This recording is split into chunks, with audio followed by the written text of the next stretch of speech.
Greetings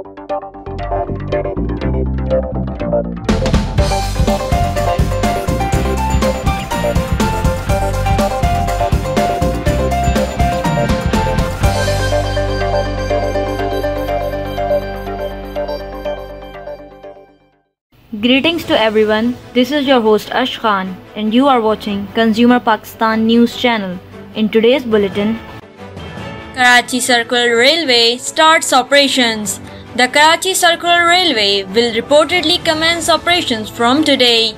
After a successful trial run of the entire track, local mainstream media reported that the train traversed successfully from Karachi station to Aurangabad station, prompting the operationalization of the track.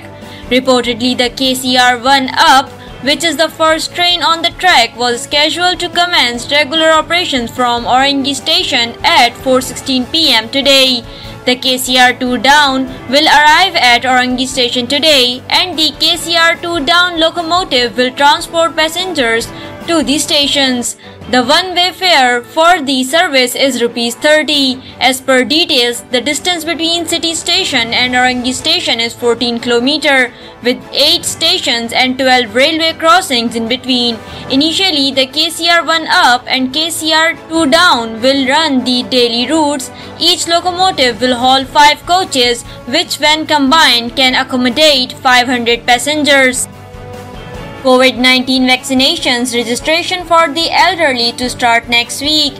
It has been announced by Asad Umar, the Minister for Planning, Development and Special Initiatives, that the registration process for the coronavirus vaccination program of people aged 65 and above will begin next week, and that they will be vaccinated in March 2021. Asad Umar, who also heads the National Command and Operations Centers, tweeted, "Inshallah will be opening up registration next week for COVID-19 vaccination for those 65 years and above. The vaccination of those who register in this category will start in March." Pakistan has received 2 shipments of Sinopharm's coronavirus vaccine consisting of 500,000 doses each. The most recent shipment reached Pakistan on Monday via a special flight of the People's Liberation Army Air Force. The vaccine doses are being used to inoculate frontline healthcare workers across Pakistan, and over 12,000 frontline healthcare workers have already been vaccinated.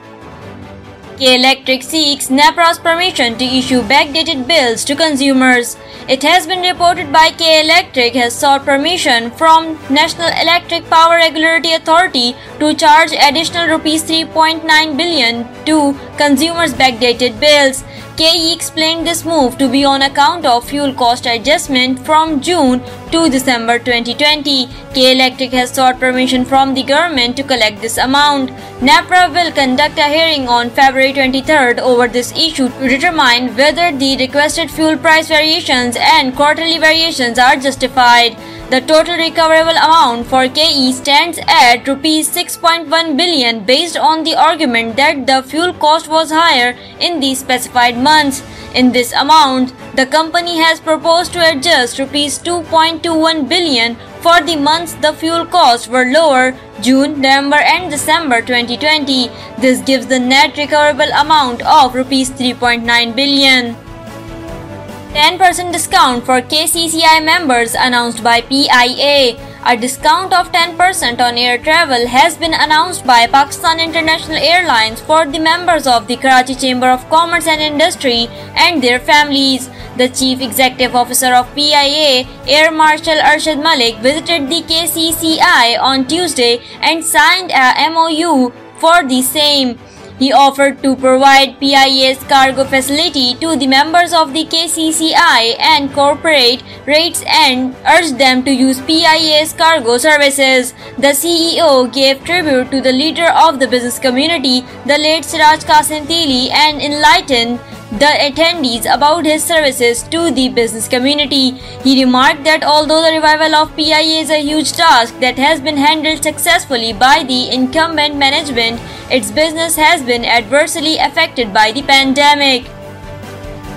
Air pollution in Pakistan has shortened.